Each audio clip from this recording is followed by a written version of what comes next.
Queremos darte también o conocer un poco más acerca de esta obra, un poco también de tu trayectoria como escritor, que me decías, se cumplen 20 20 años, años. 20 años de la primera vez que se publica un libro tuyo.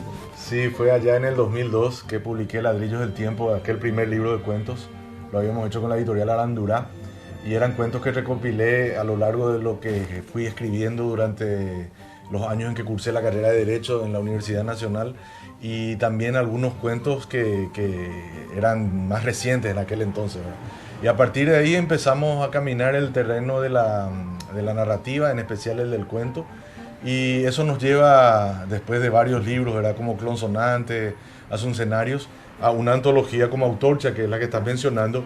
Este libro fue publicado el año pasado, en octubre, noviembre aproximadamente. Es una colección que lanzó Arandurá con el diario ABC Color, que tenía distribución a través del diario. Y es una antología, estaba integrado por 4 tomos. A mí me corresponde este tomo de Autorcha, donde justamente incluí cuentos de aquellos libros que mencioné. Algunos ellos estaban en Clon Sonante del 2007 o en Azucenario del 2012. Otros estaban en antologías internacionales, pero que no habían tenido publicación en Paraguay.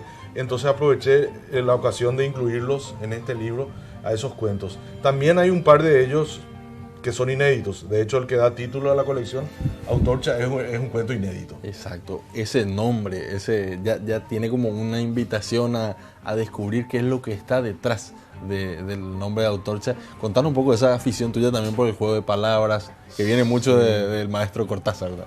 Sí, algo hay evidentemente en ese azar de jugar con palabras y ver hasta dónde nos llevan, la parte maleable muchas veces del texto, y sobre todo esa experimentación que uno a veces la utiliza, como te digo, en un afán de búsqueda, en una posibilidad de más de una interpretación, en fin. Y también yo creo que de algún modo aporta colorido en el sentido verbal, en el sentido de expresar ideas y de llevarnos a más reflexiones. Y en este caso es como un juego de palabras, ¿verdad? Que reúne varios elementos, no solo lo de la autoría o lo que puede ser el fuego creador o el fuego destructor a través de una antorcha o a través de un viaje, como aquí se da, porque hay varios elementos. Es el cuento más largo que está en esta antología, y en Autorcha se reúnen elementos. Es un viaje un poco inusual, es una fuga de no sabemos dónde, porque entendemos que van a cruzar una frontera, hay un túnel que traspasar, y eso juega con muchas ideas, ¿verdad? Un tanto alienantes de repente, y un tanto también de una búsqueda. Como siempre, el viaje es también interior, ¿verdad? Los protagonistas están inmersos en un viaje interior, están en búsqueda de algo que ahí vamos a tratar de precisar qué sería. Pero en ese trayecto, que es donde aprendemos todos, ¿verdad? Durante el viaje en sí, aparecen elementos que yo puse porque me encanta, ¿verdad? Hablar también de películas. Aparece, por ejemplo, una mención de la escena inicial de Otto y Meso, aquella película de Federico Fellini. Sí. También aparece alguna mención de Los pájaros, aquel film de Alfred Hitchcock. Y matizo con algunas bandas sonoras de grupos de rock que me gustan mucho, ¿verdad? Como que va a tono con esa fuga. No es una road movie, como dice ahí, pero va a tono con ese tipo de situaciones. Y aparece, por ejemplo, de repente un tema de Deep Purple, o uno de Fleetwood Mac, o alguna mención de solos de batería que en los conciertos de Cream y eso se escucha. Entonces todo va inmerso. Hay una fusión un poco de película, un poco de rock, y sobre todo esta indagación tanto en el viaje como en el interior de estos personajes en Autorcha. Exacto. Un estilo bastante ecléctico que rompe un poco con eso que hablamos de la literatura tradicional paraguaya, pero sin negarle, sin dejarla de lado, sino ir yendo un poco más adelante, ¿no?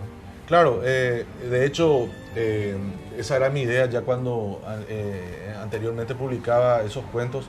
Por ejemplo, en Clon Sonante se nota esa distancia, no porque haya abordado los temas tecnológicos en ese momento que empezaban a tener mayor desarrollo y auge, sino porque el enfoque, porque también hay paisajes de Paraguay, por así decirlo, o situaciones nuestras cotidianas. El enfoque creo que está, ahí está la diferencia, porque a mí, por ejemplo, me gusta sumar lo cotidiano, lo que nos ocurre cada día, ¿verdad? En las calles, ese elemento urbano, que de por sí lo es medio extraño, porque convengamos que Asunción no es una ciudad muy típica en ese sentido, tiene sus rarezas que para nosotros ya son habituales. Claro. Pero en la narrativa podemos tomar esos elementos y fusionarlos con algo aún más fantástico o insólito.